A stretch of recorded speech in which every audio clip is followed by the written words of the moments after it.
Hey guys, it is a huge honor to be here. You can sit down unless you want to stand up the whole time. I'm going to dive right in because I have a lot to say that I think is really important and not a lot of time. I want to talk about how to wrestle with God. And I love that Henry actually touched on that even just a second ago. The key word in that is how we wrestle with God. David is a really great example. If we read the Psalms, we consistently see the pattern of this is how I feel and this is what I'm experiencing, but this is what I know about you, and I'm going to press into you while I'm reconciling that difference. Another really great example of wrestling with God is Jacob in Genesis 32. Just to set the stage for where this passage is, it's his brother is coming to meet him, and he hears from a messenger. He's bringing 400 men. And the last time that Jacob had seen Esau, he stole something really important from him. And so he thinks he's going to die. And this is how he prays. And Jacob said, O God of my father Abraham and God of my father Isaac, O Lord, who said to me, return to your country and to your kindred, that I may do you good. I am not worthy of the least of all of the deeds and the steadfast love and all of the faithfulness that you have shown to your servant. For with only my staff I crossed this Jordan, and now I have become two camps. Please deliver me from the hand of my brother, from the hand of Esau, for I fear him, that he may come and attack me, and the mothers with the children. But you said, I will surely do you good and make your offspring as the sand of the sea, which cannot be numbered for multitude. This prayer could be summarized by, this is who I know you are, this is what I'm feeling right now, but this is what I know that you've said. He's honest with God about what he's feeling. He doesn't pretend that he's not afraid. He tells God that he is. But there's nothing accusatory towards God in his tone. He's not attacking God. He's pressing into God. Whether we realize it or not, I think a lot of times we approach God trying to convince him to do or be something. And we approach him with, this is my situation, I've decided what is good, and I need you to do that. And that's a different perspective than what Jacob's doing. There are several instances in the Bible where men who are known for walking with God, like Moses or Abraham, talk to God and change God, what he's saying that he's going to do actually does change through that conversation. So in a sense, there are stories of people changing God's mind. There are no instances of people changing God's nature.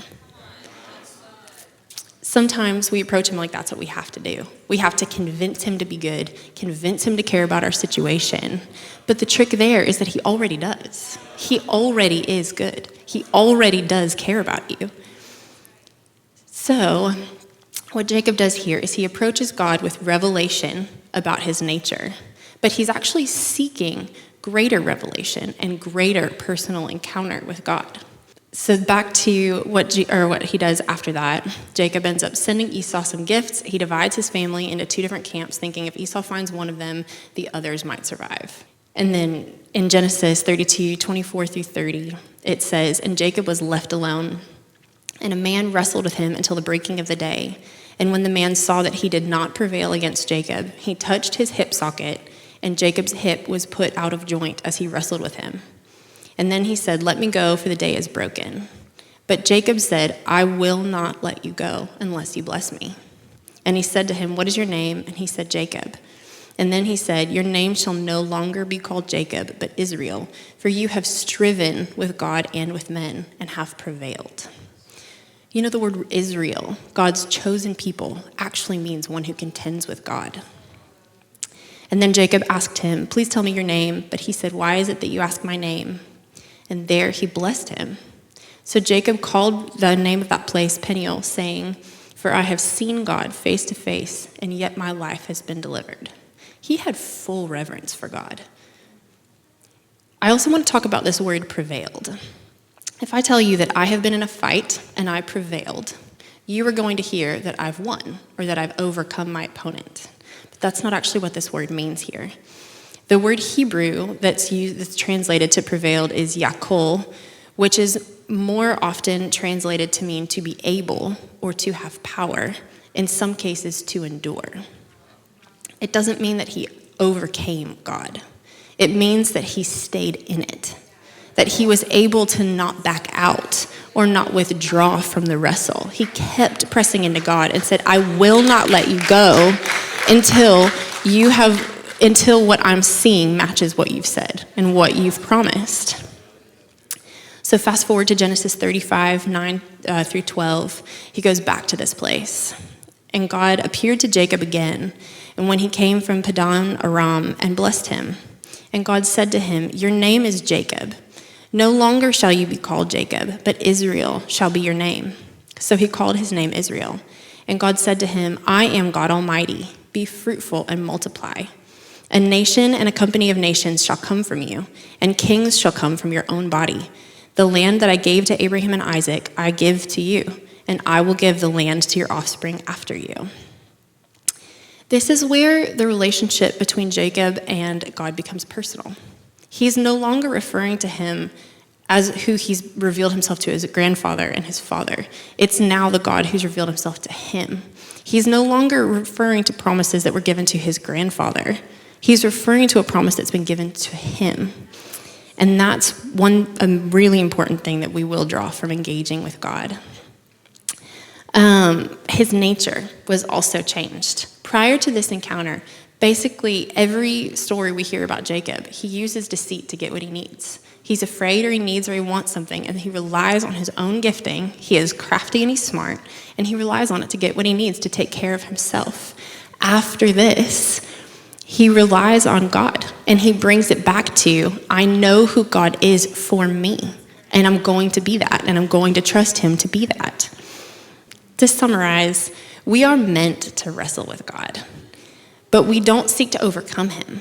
We wrestle with what causes us to believe something different about him. We wrestle with what it is in us, believing that he's not already who he says he is.